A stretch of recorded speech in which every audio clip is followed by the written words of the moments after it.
enter the house. Because of their uncleanliness, cats and dogs are not allowed within the apartment of a gentleman, but are so trained that they stand outside. Well, unfortunately, it's not like that anymore.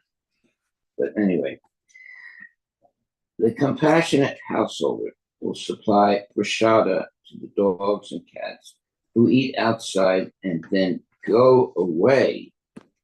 We must treat the lower living entities compassionately, but this does not mean that we have to treat living entities. We have to treat living entities. The compassionate householder will supply prashada to the dogs and cats who eat outside and then go away. We must treat the lower living entities compassionately, but this does not mean that we have to treat them in the same way we treat other human beings. The feeling of equality must be there, but the treatment should be discriminating. And just how discrimination should be maintained in giving in the following 6 verses concerning the different grades of living conditions. Okay. The first division is made between dead stone-like matter and a living organism. A living organism is sometimes manifested even in stone. Experience shows that some hills and mountains grow. This is due to the presence of the soul within that stone. Above that, the next manifestation of the living condition is development of consciousness. And the next manifestation is the development of sense perception. In the Moksha Dharma section of the Mahabharata, it is stated that trees have developed sense perception. They can see and smell. We know by experience that trees can see. Sometimes in its growth, a large tree changes its course of development to avoid some hindrances. This means that a tree can see. And according to Mahabharata, a tree can also smell. This indicates the development of sense perception. Wow, very nice.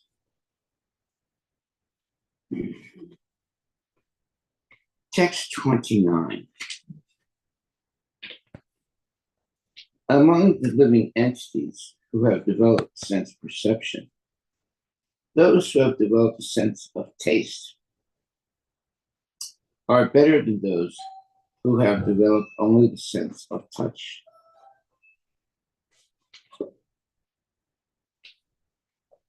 Better than them are those who have developed a sense of smell, and better still are those who have developed a sense of hearing. Although Westerners accept that Darwin first expounded the doctrine of evolution, the science of anthropology is not new. The development of evolutionary process was known long before from the Bhagavatam, which was written 5,000 years ago. There are records of the statements of Kapila Muni, who was present almost in the beginning of the creation. This knowledge has existed since the Vedic time, and all these sequences are disclosed in Vedic literature. The theory of gradual evolution or anthropology is not new to the Vedas. It is said here that amongst the trees, there are also evolutionary processes. The different kinds of trees have touch perception. It is said that better than the trees are the fish, because fish have developed the sense of taste. Better than the fish are the bees, who have developed the sense of smell. And better than them are the serpents, because serpents have developed the sense of hearing. In the darkness of night, a snake can find its eatables simply by hearing. The frog's very pleasant cry. The snake can understand there is the frog, and he captures the frog simply because of its sound vibration. The example is sometimes given for persons who vibrate sound simply for death. One may have a very nice tongue that can vibrate sound like the frogs, but that kind of vibration is simply calling death. The best use of the tongue and of sound vibration is to chant Hare Krishna, Hare Krishna, Krishna Krishna, Hare Hare, Hare Rama, Rama Rama, Hare Hare. That will protect one from the hands of cruel death. Very good. Text number 30.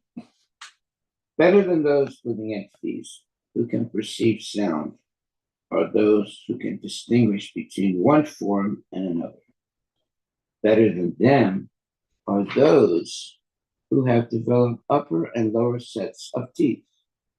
And better still are those who have many legs.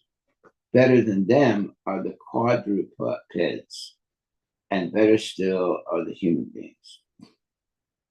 Quadrupeds means four-legged animals. It is said that certain birds, such as crows, can distinguish one form from another. Living entities that have many legs, like the wasp, are better than plants and grasses, which have no legs. Four-legged animals are better than many-legged living entities, and better than the animals is the human being who has only two legs. Text 31. Tato varnascha chatvaras tisam brahmana uttama brahmanesh vapi veda jano hi artha jano vyadikas tata. Among human beings, the society which is divided according to quality and work is best. And in that society, the intelligent men who are designated as brahmanas are best. Among the brahmanas, one who has studied the Vedas is the best. And among the brahmanas who have studied the Vedas, one who knows the actual purport of Veda is the best. Purport by His Divine Grace, A.C. Bhaktivedanta Swami Prabhupada. The system of four classifications in human society according to quality and work is very scientific. This system of Brahmanas, Kshatriyas, Vaishyas, and Sudras has now become vitiated. That means has now become, let's say, vitiated means it is not prominent or is not practiced. It's become Lost. Lost. Okay.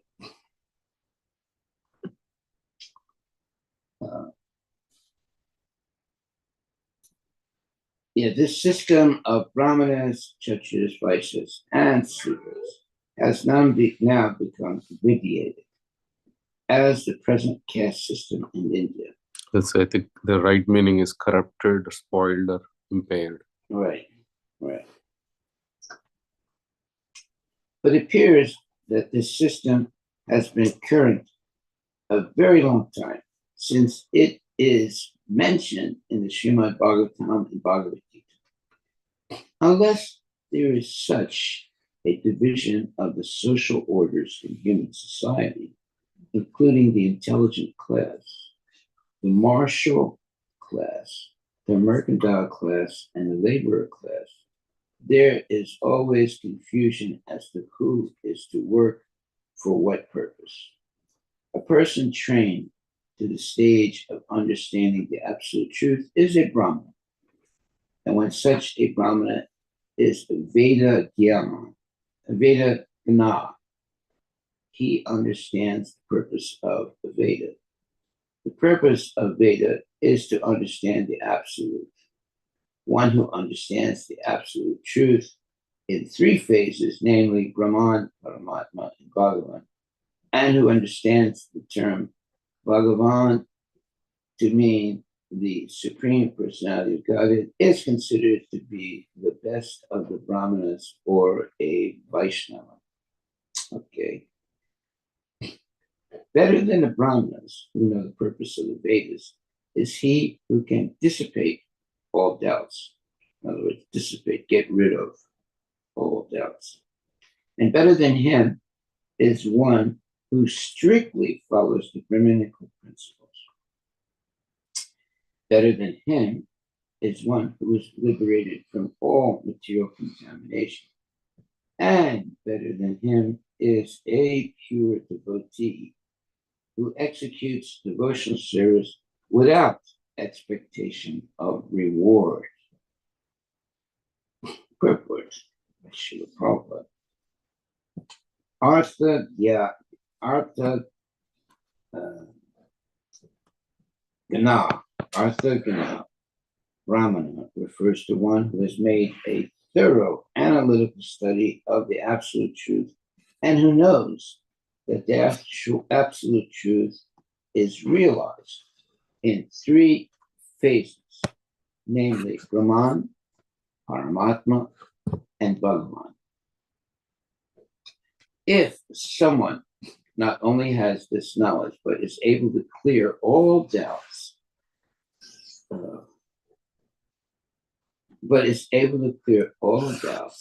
if questioned about the absolute truth, he is considered better.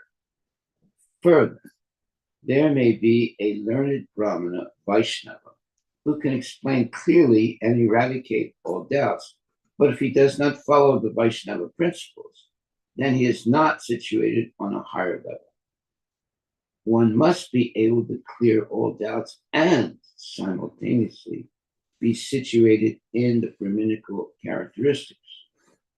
Such a person who knows the purpose of the Vedic injunctions, who can employ the principles laid down in the Vedic literatures, and who teaches his disciples in that way, is called an acharya. The position of an acharya is that he executes devotional service with no desire for elevation to a higher position of life. The highest perfectional Brahmana is the Vaishnava. A Vaishnava who knows the science of the absolute truth, but is not able to preach such knowledge to others, is described as being in the lower stage. One who not only understands the principles of the science of God, but can also preach, is in the second stage. And one who not only can preach, but who also sees everything in the absolute truth, and the absolute truth in everything, is in the highest class of Vaishnavas. It is mentioned here that a Vaishnava is already a Brahmana. In fact, the highest stage of Brahminical perfection is reached when one becomes a Vaishnava. Text 33. Therefore, I do not find a greater person than he who has no interest outside of mine, and who therefore engages and dedicates all his activities and all his life, everything unto me without cessation. Well, it's an interesting verse because it shows that Krishna wants this exclusiveness. He wants everyone to be his devotee. And with unalloyed devotion, that is the desire of God, knowing that that is the best situation for all living entities. That's why this verse says, therefore, I do not find a greater person than he who has no interest outside of mine, and who therefore engages and dedicates all his activities and all his life, everything unto me without cessation. Well, Krishna wants this unalloyed dedication of the living entity.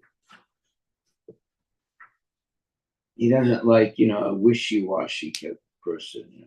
Well, okay, I'll be Krishna conscious in the morning, but at night I'll be a nonsense. No, he wants 100% dedication and sincere service. In this verse, the word sama darshana means that he no longer has any separate interest. The devotee's interest and the Supreme Personality of Godhead's interest are one. For example, Lord Chaitanya, in the role of a devotee, also preached the same philosophy. He preached that Krishna is the worshipful Lord, the Supreme Personality of Godhead, and that the interest of his pure devotee is the same as his own. Sometimes Mayavadi philosophers, due to a poor fund of knowledge, define the word samadarshana to mean that a devotee should see himself as one with the Supreme Personality of God. This is foolishness. When one thinks himself one with the Supreme Personality of Godhead, there is no question of serving him. When there is service, there must be a master. Three things must be present for there to be service: the master, the servant, and the service. Here it is clearly stated that he who has dedicated his life, all his activities, his mind, and his soul, everything, for the satisfaction of the Supreme Lord, is considered to be the greatest person. The word akartu means without any sense of proprietorship. Everyone wants to act as the proprietor of his actions so that he can enjoy the result. A devotee, however, has no such desire. He acts because the personality of the personality of Godhead wants him to act in a particular way. He has no personal motive. When Lord Chaitanya preached Krishna consciousness, it was not with the purpose that people would call him Krishna, the Supreme Personality of Godhead. Rather, he preached that Krishna is the Supreme Personality of Godhead and should be worshipped as such. A devotee who is a most confidential servant to the Lord, servant of the Lord, never does anything for his personal account, but does everything for the satisfaction of the Supreme Lord. It is clearly stated here, therefore, Maya Sanyasta Karmana. The devotee works, but he works for the Supreme. It is also stated, Maya Apita Mana. He gives his mind unto me. These are the qualifications of a devotee who, according to this verse, is accepted as the highest of all human beings. Well, that's a good definition. That is that he gives his mind unto me. That is the real devotee. He doesn't have any other, let's say, purpose or thought than pleasing Krishna and acting in Krishna consciousness and learning more and more about Krishna and teaching others who Krishna is. So he says here, a devotee who is a most confidential servant of the Lord never does anything for his personal account. Okay, that's a very profound statement. Never does anything for his personal account, but does everything for the satisfaction of the Supreme Lord. It is clearly stated, therefore, Mayi Sanyasta Karmana. The devotee works, but he works for the Supreme. It is also stated, Mayi Apitatmana. He gives his mind unto me. These are the qualifications of a devotee who, according to this verse, is accepted as the highest of all human beings. Well, that means there's no selfishness, there's no sense of proprietorship, there's complete surrender to the Lord. That is what Prabhupada is teaching, and that is what the Shastra is saying. There must be this complete dedication to the Lord, 24 hours a day and every day in life. Okay, so text 34. Such a perfect devotee offers respects to every living entity because he is under the firm conviction that the Supreme Personality of Godhead has entered the body of every living entity as the super soul or controller. Well, when you offer respects to every living entity, it means you don't kill anything. You understand that every living entity is a child of God, let's say. Every living entity has Krishna in the heart. Therefore, every living entity should be given respect. That's why it says that a perfect devotee offers respects to every living entity because he is under the firm conviction that the Supreme Personality of Godhead has entered the body of every living entity as the super soul or controller. You know, there are sometimes living entities, and they're so small that you can see them walking around in your book, but they're really small, and they're moving around, right? Sometimes people kill them, but no, we shouldn't kill them. They're not microscopic, but they're almost microscopic, right? So you can actually see them, walking around in your book. Have you ever seen it? Yes, sir. Mm-hmm. Yeah. So we shouldn't, put our finger on them and crush them, right? We have to respect them because they're a living entity, and Krishna is in the heart of that living entity. Yeah.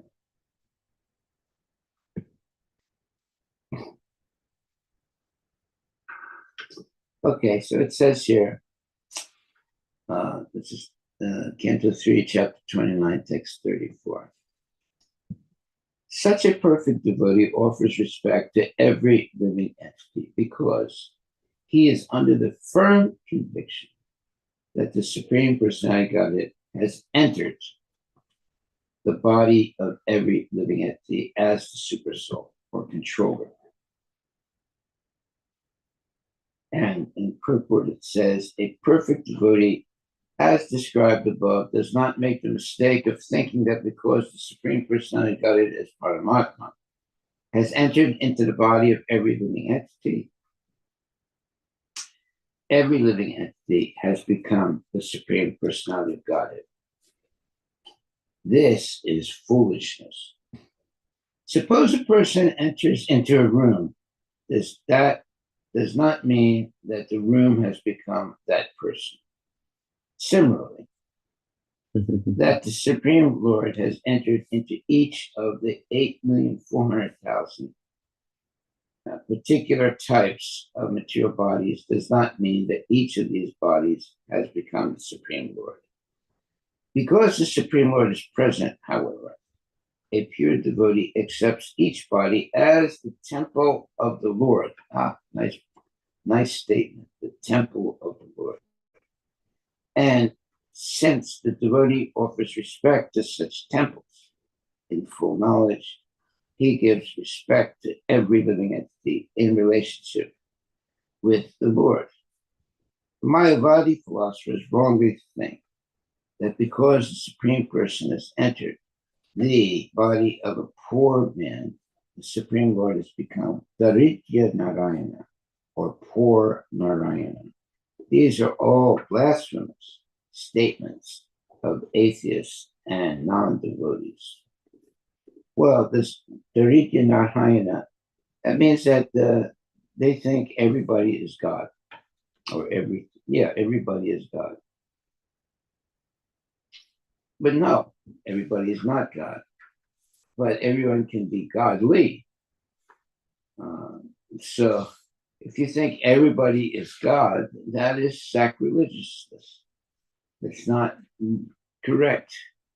But everyone is the servant of God. That is the correct statement. Or everyone is godly. In other words, they're engaged in devotional service to please the Lord. That's a correct statement. Text 35. My dear mother, O daughter of Manu, a devotee who applies the science of devotional service and mystic yogi in this way can achieve the abode of the Supreme Person simply by that devotional service. Well, okay, that's the whole point of human life. One should understand that human life is meant to be used as the servant of God or Krishna and be engaged always in the devotional service of the Lord. And this verse says, herein the Supreme Personality Godhead Kapila perfectly explains that the mystic yoga system, consisting of 8 different kinds of yoga activities, has to be performed with the aim of coming to the perfectional stage of bhakti yoga. It is not acceptable for one to be satisfied simply by practicing the sitting postures and thinking himself complete. By meditation, one must attain the stage of devotional service. All right, so devotional service is full of activities. It's not meditating silently. It's engaging in devotional service to the Lord.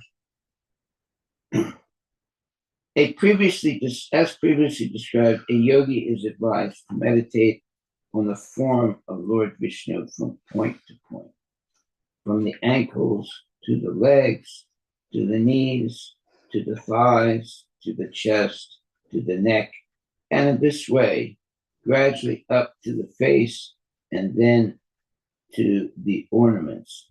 There is no question of impersonal meditation. When, by meditation on the Supreme Personality of Godhead in all detail, one comes to the point of love of God. That is the point of bhakti yoga. And at that point, he must actually render service to the Lord out of transcendental love. Anyone who practices yoga and comes to the point of devotional service can attain the Supreme Personality of Godhead in his transcendental abode. Here it is clearly stated, Purusham Rajet. The Purusha, the living entity, goes to the Supreme Person. The Supreme Personality of Godhead and the living entity are qualitatively one.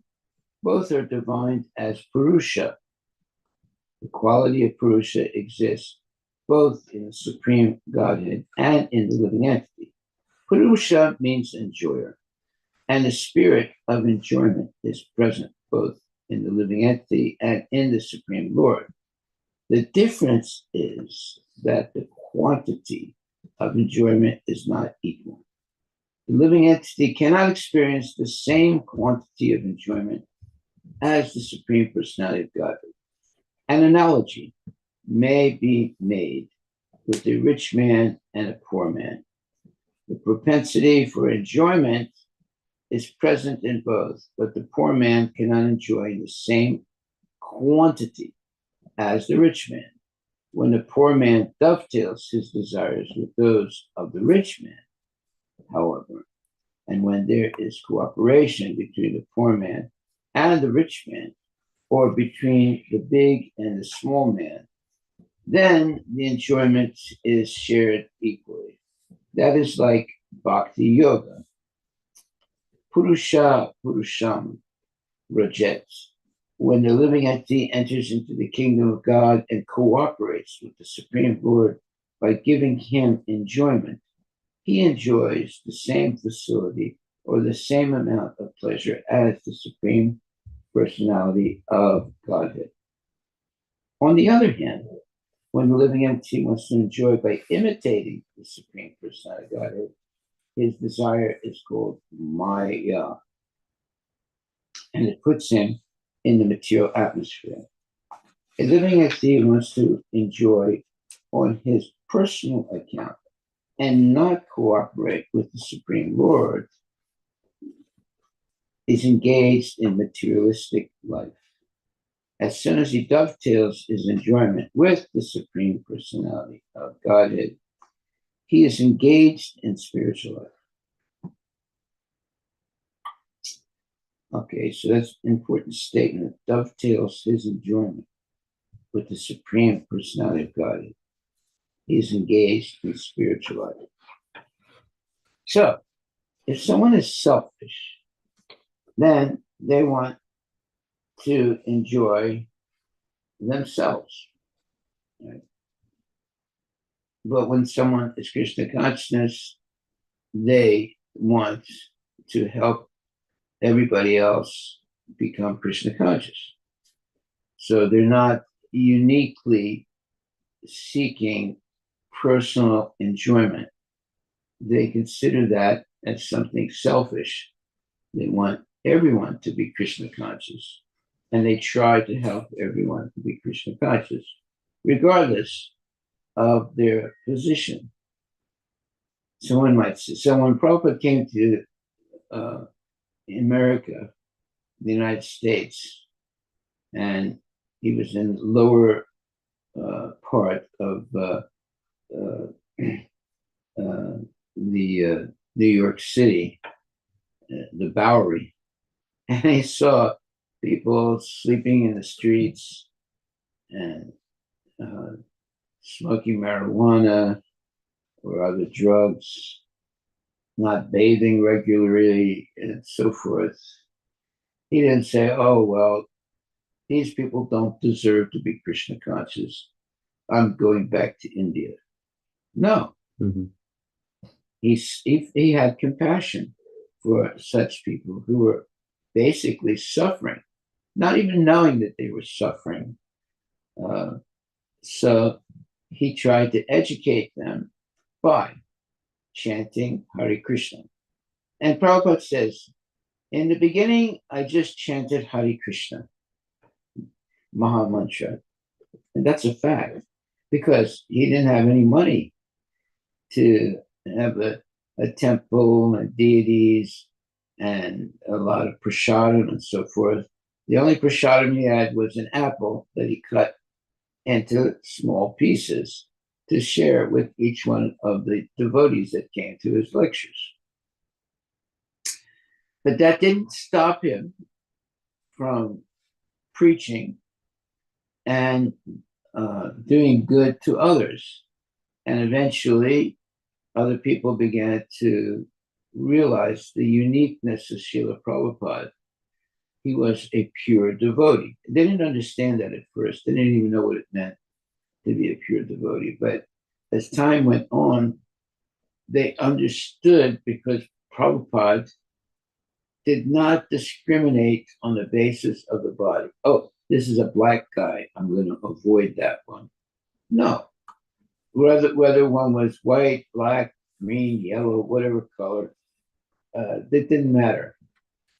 What mattered was, can he chant Hare Krishna and take prasadam nicely and become a real gentleman or a gentlewoman who follows the rules and regulations of Krishna consciousness. No meat eating, no gambling, no illicit sex, no intoxication, always chanting Hare Krishna, hearing lectures given by genuine devotees, engaging in devotional service, and coming out on Harinam Sankirtan. So Prabhupada did not discriminate based on the color of the skin. The color of the skin is just a skin. It's just like I don't know, a quarter, not even a quarter of an inch, even less than that, right? So, and when you go a little bit further, it becomes blood and bones, right? So you should not judge a person by the color of their skin. You should judge a person by what they say and how they act.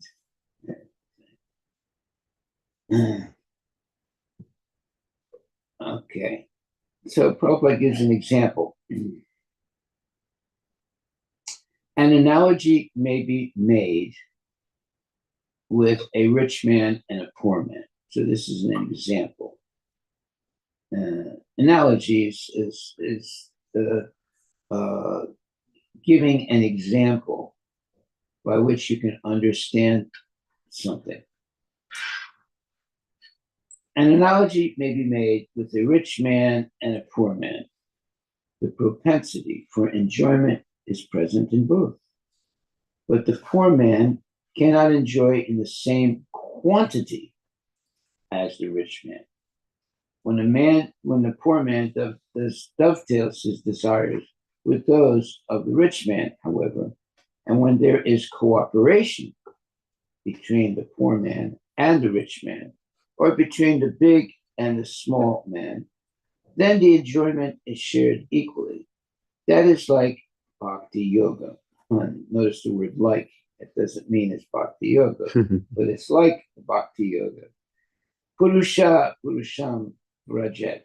When the living entity enters into the kingdom of God and cooperates with the Supreme Lord by giving him enjoyment. Well, enjoyment means giving him pure service without any material motive, only out of love and devotion. He enjoys the same facility or the same amount of pleasure as the Supreme Personality of Godhead. So, see, now this seems to be an anomaly, something that is not correct. How can you be happy if you're completely surrendered to someone? You see, that people think, well, no, if I'm surrendered, that means I'm a slave, right? But actually, one is liberated by being completely surrendered to Krishna. Liberated from what? from all nonsense activities and thoughts. And now, with pure consciousness, one engages in the service of the Lord with love and devotion, without any thought of sense gratification or proprietorship. Well, everybody is involved with proprietorship in the material world. Even the cat, the dog, and all kinds of different living entities, they think this is mine. And if it's just like a dog, if you let's say you feed, let's say the dog is eating a dog that is not your dog, and he's eating something, and if you try to come close to him, he'll say "Arr," like that, right? So you stay away from him. So that little piece of meat or whatever it is that he's eating, and he's warning you, don't come near me because I'm going to bite you. So that's because he has the sense of proprietorship. He thinks he owns that piece of food, and he will threaten anyone that comes close to him. That's the natural nature of a dog. But a genuine devotee, he will share things with others. One time there was a boy.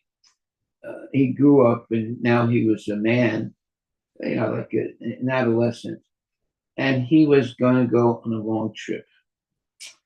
So before he went on a long trip, his mother insisted that he go and see this wise man, a sadhu, and get some advice.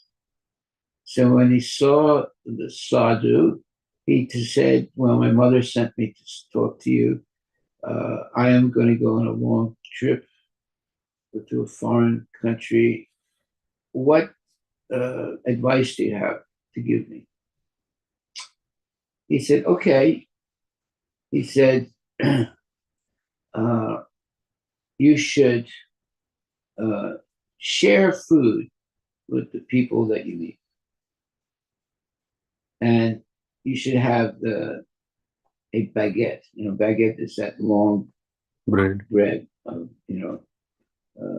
some people. French bread or something. And he said, before you eat, you share the baguette with a person that you just met, right? That you're sitting down with, you're going to eat, and let him break it. Make two pieces.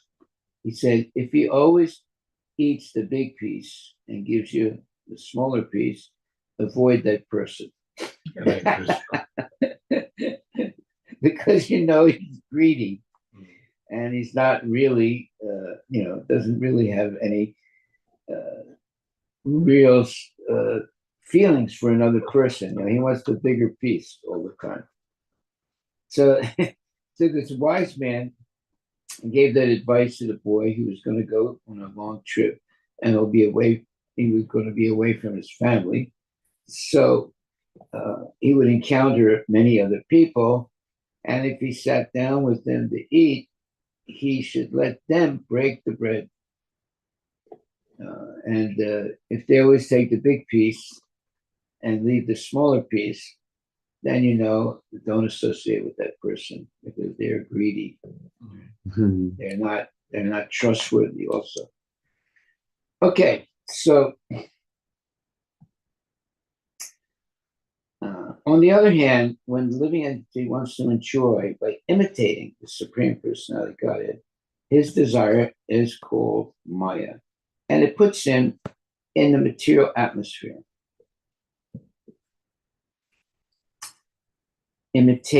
trying to imitate the Supreme Personality of Godhead.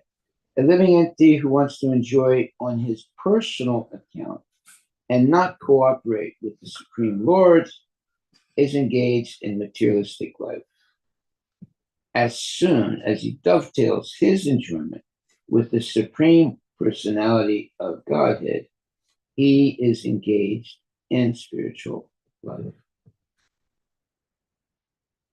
Okay, so the word here is dovetails. Now, what does dovetail mean? It means that you dedicate your activities with others. You're not selfish. You understand that all living entities have the right to live, and you don't discriminate on the basis of the body. You actually are kind to all living entities. At one time, there's a sadhu, and he was sitting on the ground, and he was preaching to people, and then also people would give him some food, right?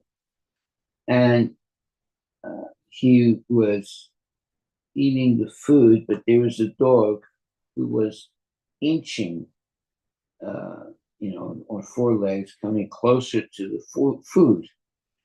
And some people said to the sadhu, so be careful, that dog is coming closer and closer to you to have some food. And the sadhu smiled and said, oh, then I should share some of my food with the dog. So, you know how dogs are, they're sometimes they'll jump on you up and down, and sometimes they'll be very clever and inch themselves, coming a little bit closer and closer to you to take some of the food. So he shared his food with the dog, showing that the dog also has a right to eat, and should not be, let's say, ignored. So obviously, dogs, they are normally wild animals. They can be tamed, and somewhat civilized, but they're still, a dog, an animal with animal instincts. Like there's this story once that a man had a dog, and the dog would regularly jump up and down and lick his face. And the man thought, oh, just see how much he loves me. But the dog, while licking his face, would think, oh, one day I will eat you also.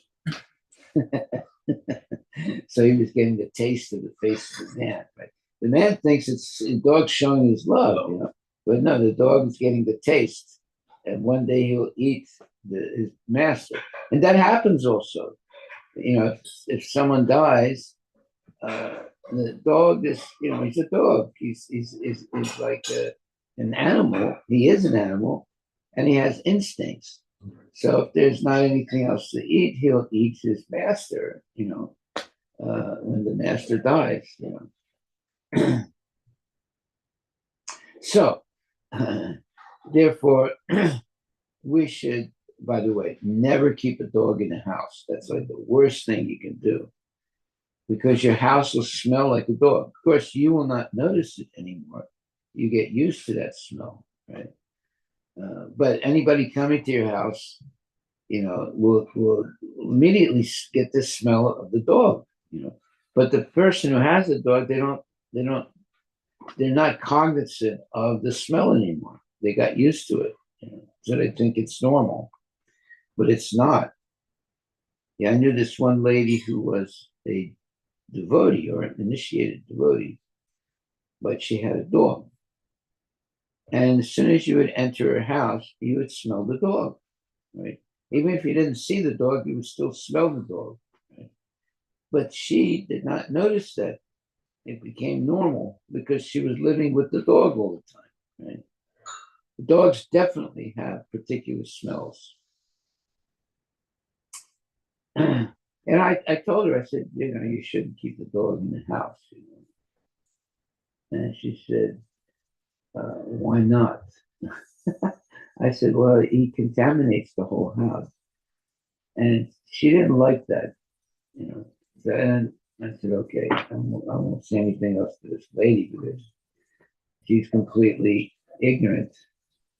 The dog should not live in a house with, the people because they'll contaminate the whole house. Not only that, there's some people that let the dog sleep with them in their bedroom or sleep in the same bed. It just shows how ignorant people are, and how unclean they are. Everything about a dog is contaminated. The stool, the urine, the skin, the hair, it's all contaminated. Now, a cow is different. Right? If you want to sleep with the cow, it's okay, right? Because the cow is not contaminated. But the dog, everything about the dog is contamination. Of course, people say, oh, the dog is man's best friend and the cow is man's best food. It should be the other way. The cow should be the best friend. And if you're really hungry, you can eat a dog. Yeah, one time there was this man who had a dog, but he wanted to eat in this Chinese restaurant, but the Chinese restaurant people didn't allow the dog to come into, their restaurant. So the man tied the dog to something outside the restaurant. And then he walked inside and he had something to eat. And when he came back outside, the leash of the dog was there, but the dog wasn't there. Now, this was a restaurant where they were speaking their own language, the waiters and the owner of the restaurant. And this man didn't understand their language. And they gave him a menu, but it was in that language, right? So he looked at the menu, so he didn't know what it was. So he just put his finger on one thing and said, okay, I'll take this, right? So they understood that that's what they want.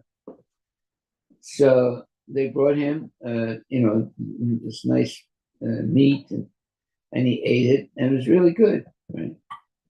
And then when he went outside, the leash of the dog was there, but the dog wasn't there.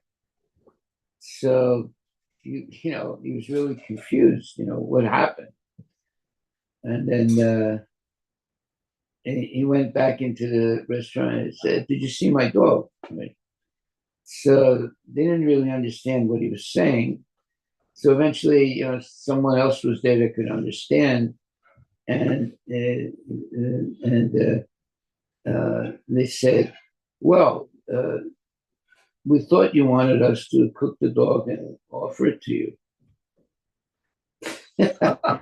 They said we gave you the menu, and you pointed to dog meat, right?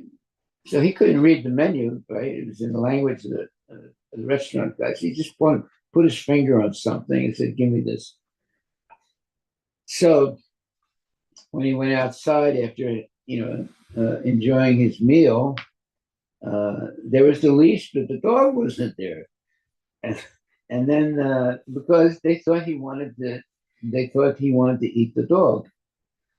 So and see that just shows you how it's very easy to misinterpret things in life. You have to be very, very careful. So the restaurateurs, they thought the man brought the dog so they could kill the dog and eat. He could have the dog cooked and eaten, which happened. But then the man realized that the dog wasn't there anymore. And when he asked them, "Did you see my dog?" So there's some interpreter came, right? And he said, well, they thought that you wanted to eat the dog. So they went outside, killed the dog, cooked it, and gave it to you. You know? So you see, it's very easy sometimes to misunderstand things and misinterpret the statements or speculate. So the Chinese waiters thought that the man wanted to eat the dog. So while the dog was tied up outside, they went, killed the dog, cooked it, gave it to the man, and the man liked it. But then when he went outside, only the leash of the dog was there, and the dog wasn't there. And eventually understood that they killed the dog and offered the meat to him. And he, before he understood that it was the dog, his dog that he was eating, he congratulated him. So it was very good. Yeah. So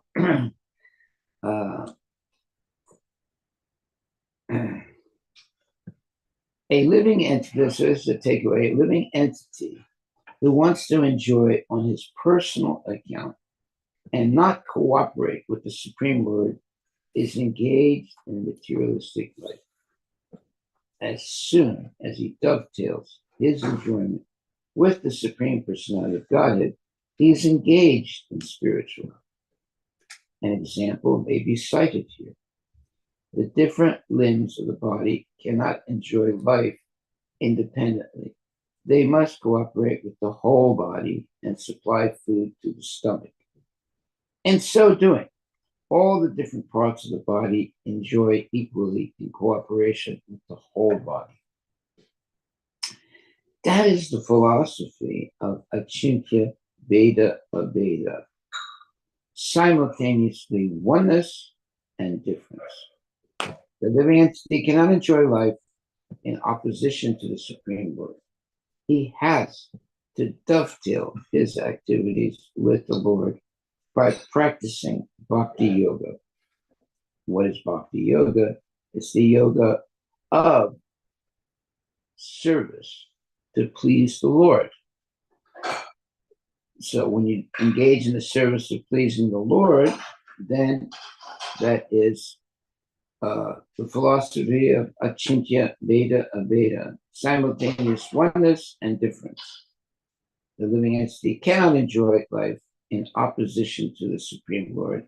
He has to dovetail his activities with the Lord. That doesn't mean he becomes the Lord, but he dovetails his activities with the Lord by practicing Bhakti Yoga.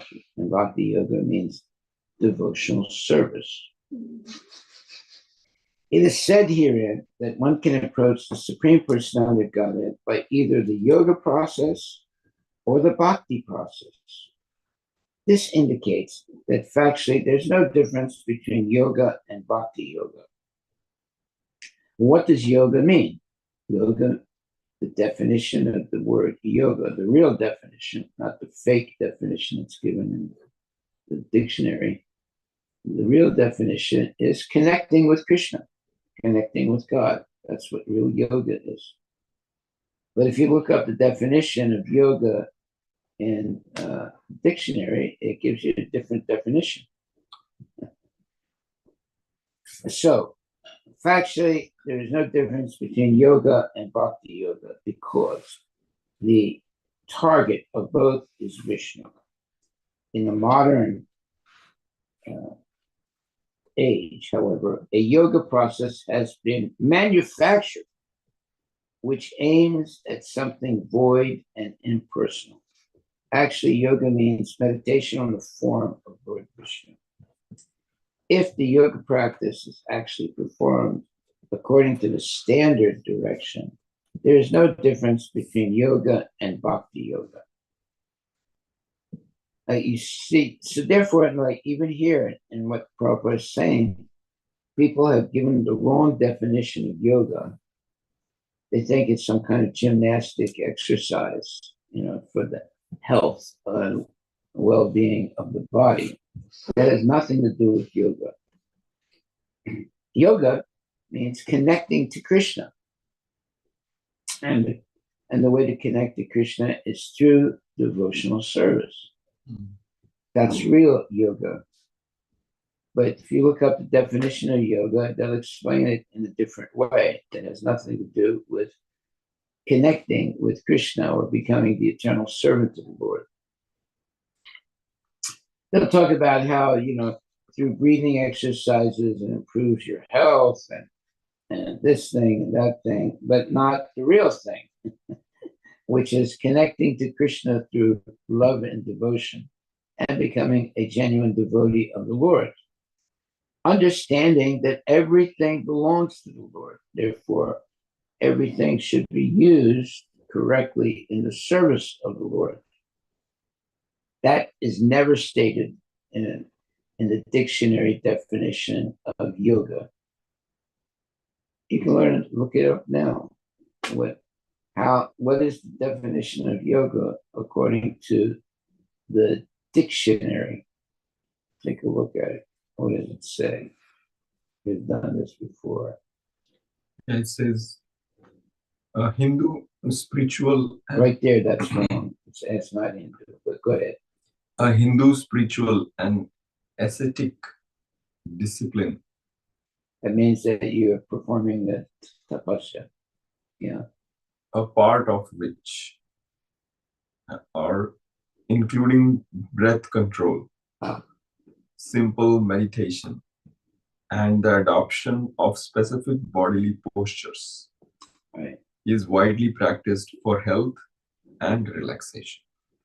That's the definition of yoga, right? That is not the definition of yoga.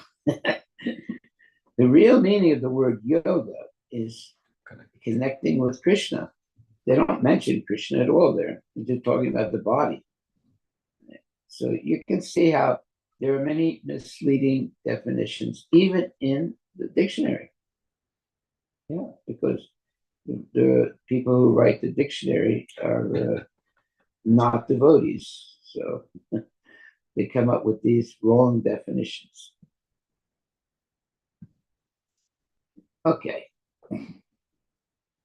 So it says here, it is said herein that one can approach the Supreme Personality of Godhead by either the yoga process or the bhakti yoga process. This indicates that factually there's no difference between yoga and bhakti yoga because the target of both is Vishnu. In the modern age, however, a yoga process has been manufactured which aims at something void and impersonal. Actually, yoga means meditation on the form of Lord Vishnu. If the yoga practice is actually performed according to the standard direction, there's no difference between yoga and bhakti yoga. So this is a very good clarification Prabhupada is making here. In other words, the modern understanding of yoga has become bastardized. A bastard means, it's usually a bad word in English, but it's also used in English. It means something that's been corrupted, So this definition of yoga in modern times is completely corrupted, and it's not the actual definition of yoga. The actual definition of yoga is connecting to Krishna. But as Prabhupada says here, a yoga process has been manufactured which aims at something void and impersonal. Actually, yoga means meditation on the form of Lord Vishnu. If the yoga practice is actually performed according to the standard direction, there's no difference between yoga and bhakti yoga. But in modern times, the yoga process has been manufactured, which aims at something void and impersonal. Yeah, they do yoga for health. They do yoga for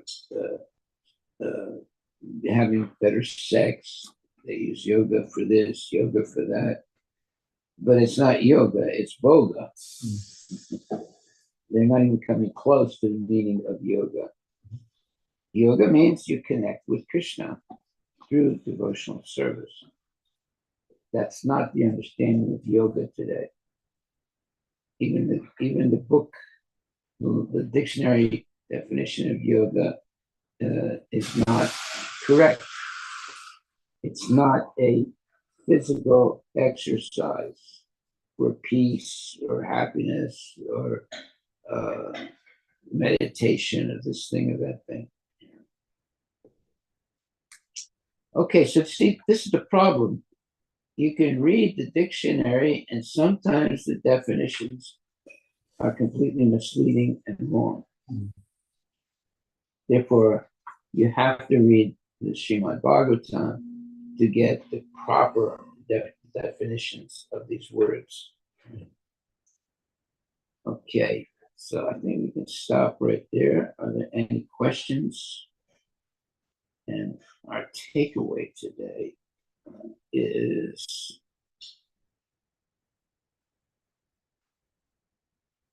it is said herein that one can approach the Supreme Personality of Godhead by either the yoga process or the bhakti yoga process.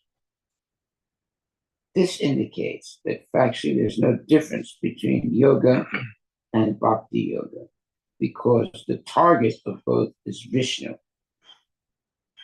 In the modern age, however, a yoga process has been manufactured, which aims at something void and impersonal, meaning they want to have better health, they want to have longer life, they want this or they want that. They don't necessarily want Krishna.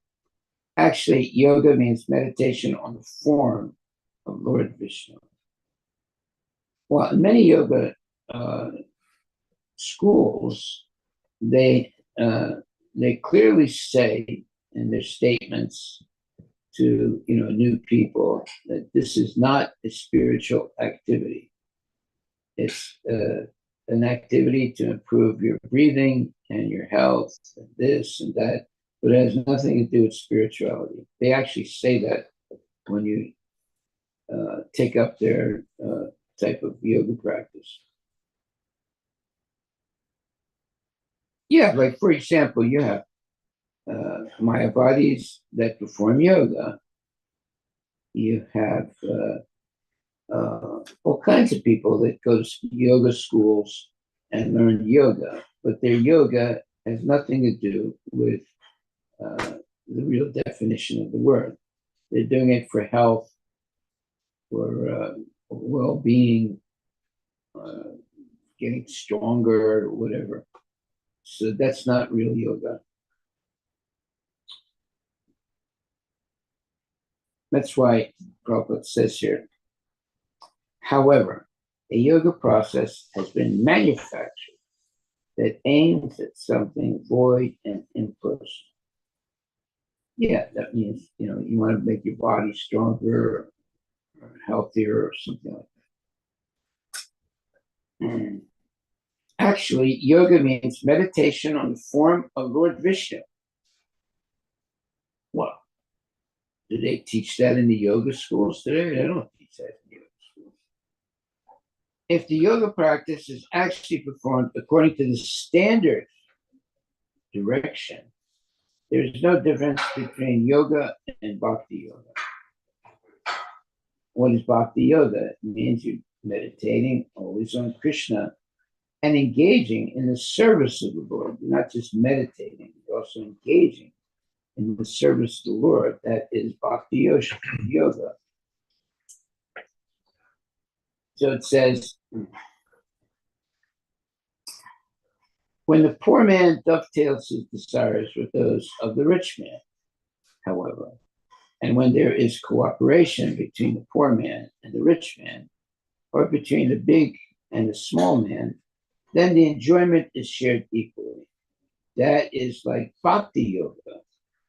Yeah, bhakti yoga, a devotee will engage in the service of Krishna, and the enjoyment is shared equally. Purusha, Purusham Vrajet, when the living entity enters into the kingdom of God and cooperates with the Supreme Lord by giving him enjoyment, he enjoys the same facility or the same amount of pleasure as the Supreme Personality of Godhead. So this cooperation with the Supreme Lord is the real purpose of Krishna consciousness. The Mayavadis and the atheists, they don't want to share the pleasure, the enjoyment with God. They want it all for themselves. But the devotee enjoys the same facility or the same amount of pleasure as the Supreme Personality of Godhead. So, when the living entity enters into the kingdom of God and cooperates with the Supreme Lord by giving him enjoyment, he enjoys the same facility or the same amount of pleasure as the Supreme Personality of God. On the other hand, when the living entity wants to enjoy by imitating the Supreme Personality of Godhead, his desire is called Maya, and it puts him in the material atmosphere. A living entity who wants to enjoy on his personal account and not cooperate with the Supreme Lord is engaged in materialistic life. As soon as he dovetails his enjoyment with the Supreme Personality of Godhead, he is engaged in spiritual life. And an example may be cited here. The different limbs of the body cannot enjoy life independently. They must cooperate with the whole body and supply food to the stomach.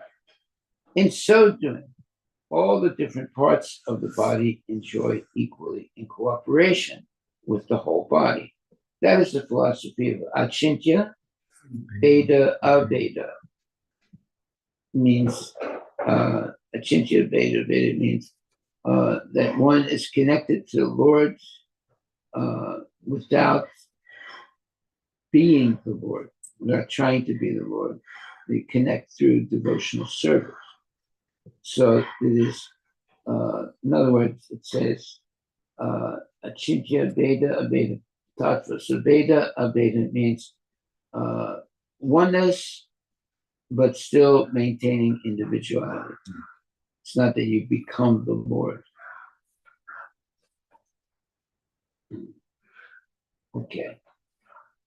So Achintya means inconceivable or very difficult to understand. Veda means oneness, and Aveda means not oneness. So you're simultaneously one and different from the Lord. You're engaging in serving the Lord with love and devotion, so there's oneness there. But that doesn't mean that you have become the Lord.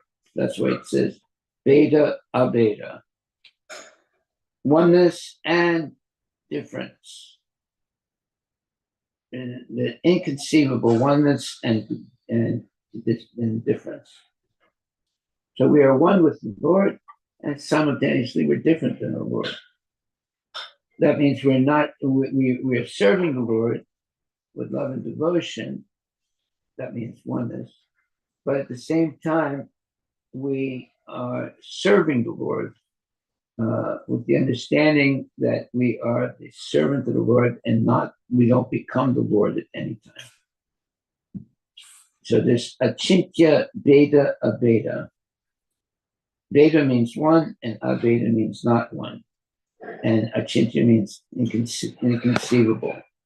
So you're inconceivably one and different. Or simultaneous oneness and difference. This is the philosophy of Vaishnavas. The Vaishnavas of the Mayavadis is one.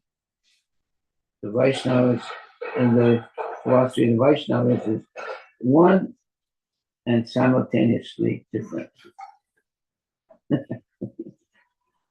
That's breaking it down to its real, let's say, fundamental understanding.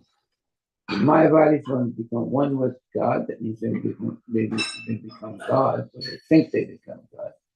And the devotees, they serve Krishna with love and devotion. So they're one with Krishna, but at the same time, they don't try and deny the individuality of Krishna, nor their own individuality. So simultaneously one and different. This is the philosophy of Krishna consciousness. Achintya Veda Aveda Tattva. Simultaneously and inconceivably one and different. Achintya means that the definition of achintya means something that is transcendental, so it's difficult to understand. Right? So when it says achintya Veda Aveda, that means inconceivably one and different. I want you to look that up. Simultaneously oneness and difference. So people can understand oneness, they can understand difference, but they can't understand simultaneously one and different. Only Vaishnavas can understand that. When you understand oneness, you think you're God. That's the Mayavadis. When there's difference, well, that's material life. But when you understand oneness and difference, that's spiritual life. That's Krishna consciousness philosophy. You're one by service and surrender to the Lord, but you still maintain your unique individuality as a devotee. Whereas the Mayavadis, they want to make everything one.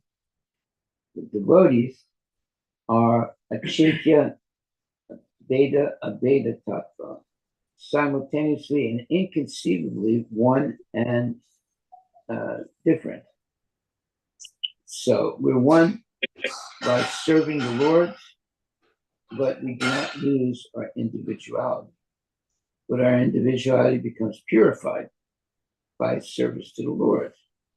And we always understand that we are subordinate to the Lord, but yet we are part and parcel of the Lord.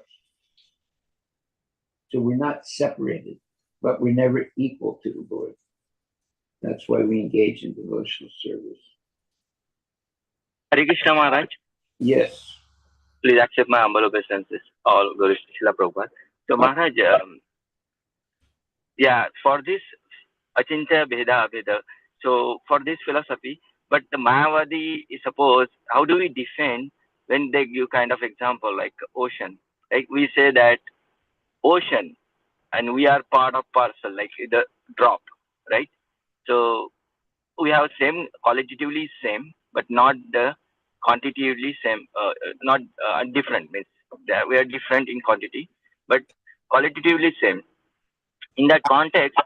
But if we say Maharaj, like that kind of, they probably have argument on this, like when the drop itself is as an identity, but sea has not its individual identity, because the whole sea or ocean constitutes with the many innumerable drops.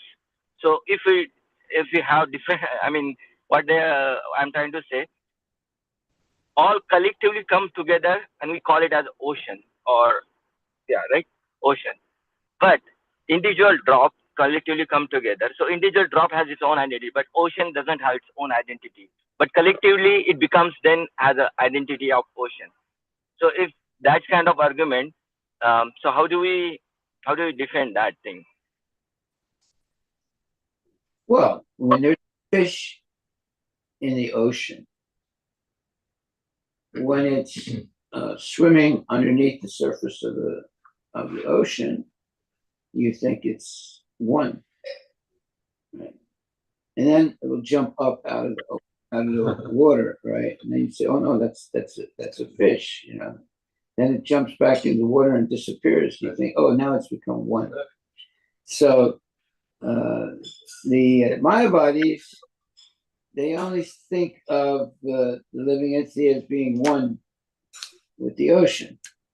In other words, the fish in the water, they don't see the difference between the water and the fish. And that's ignorance. But when the fish jumps up out of the water, then they see that there is plenty of life, individual living entities in the ocean. So, but they ignore that and they just say everything is one. So that's therefore our philosophy is achintya beta abeda tattva. The truth is inconceivably one and different at the same time. Everything in the material world is achintya beta abeda tattva, simultaneously one and different. The Father is one with the Son, but yet they're different, right? As long as the Son cooperates with the Father, they're one. When the Son refuses to cooperate with the Father, they're different. So there's oneness and simultaneous oneness and difference is philosophy of Krishna consciousness. That everything in the material world is simultaneously one and different. So that's difficult for people to understand. They can understand oneness, they can understand difference, but they cannot understand simultaneous one and difference. But actually, that is the real nature of the material world. Everything is simultaneously one and different. So that's the understanding of the devotee. Yes, we are one with the Lord. We're all living entities. We've all come from the Lord. And we will hopefully all go back to the Lord. So that is oneness. But we never lose our individual identity. Whereas the Mayavadi believes that real oneness means you deny your individuality and you merge into some big oneness. So they want this oneness, and we and the non devotee wants the differentiality. The devotee wants oneness and difference at the same time. So we're one with Krishna because we're engaging in devotional service, but that does not destroy our individuality. So therefore, achintya, which means inconceivable, one and different, or inconceivably one and different. So although we are completely dedicated to serving the Lord, but we don't lose our individuality. But we utilize our individuality correctly by identifying ourselves as the eternal servant of the Lord. Whereas the Mayavadi wants to identify himself as the Lord. At one point, they think that they become God. Right?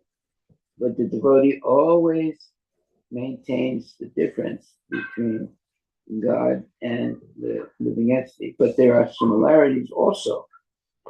But they always remain subordinate to the Lord. Whereas the Mayavadi, he tries to become the Lord.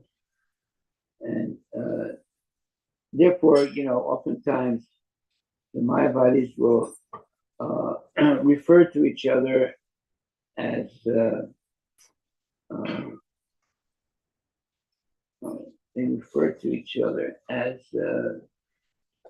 Supreme Personality of Godhead.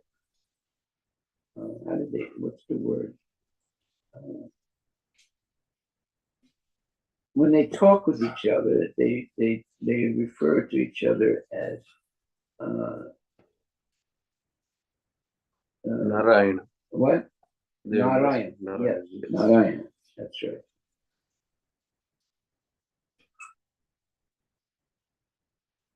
Whereas the devotees always make the difference between the Supreme Personality Godhead and the eternal servants of the Lord. But at some point, the Mayavadis believe that they become the Lord.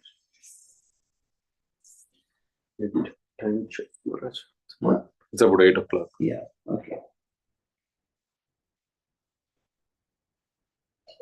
So our takeaway is a living entity who wants to enjoy on his personal account and not cooperate with the Supreme Lord is engaged in materialistic life. As soon as he dovetails his enjoyment with the Supreme Personality Godhead, he is engaged in spiritual life. Very simple explanation of Achintya Veda Veda Tattva. Simultaneous and inconceivably one and different. It's all based on cooperating with the Lord, rather than trying to enjoy independently of the Lord. Okay, thank you very much. All devotees who are trying to dovetail their enjoyment with the Lord.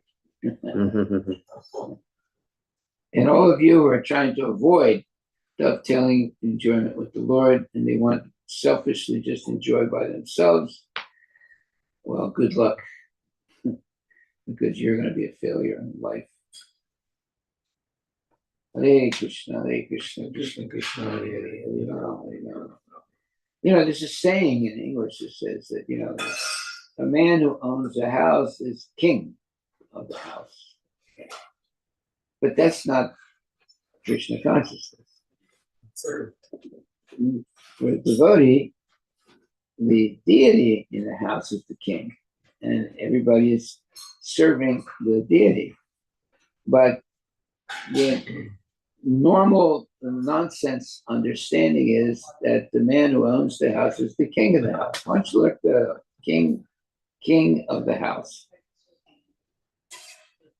So they got it all mixed up. They think they became the king of the house because they claim to have proprietorship. But even though someone may have paid money to buy the house, the devotee understands that the house actually belongs to Krishna, and they should only engage in devotional service in the house because everything belongs to Krishna. But the atheists, they believe that the house belongs to them, and it's everything in the house is meant for their sense gratification.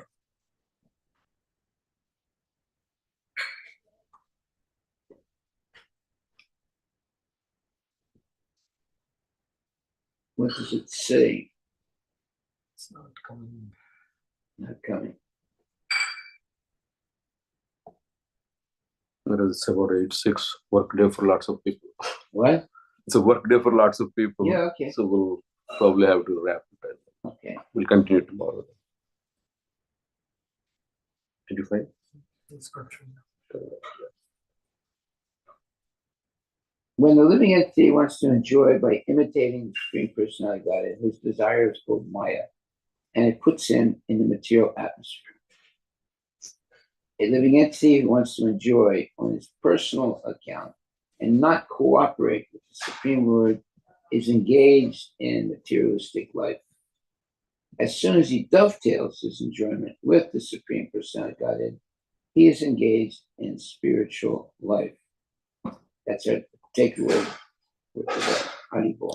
All glories to Srila Prabhupada ki jai. Well, have a good day, my dear devotees. And remember, always remember Krishna and never forget Krishna. Then you're not having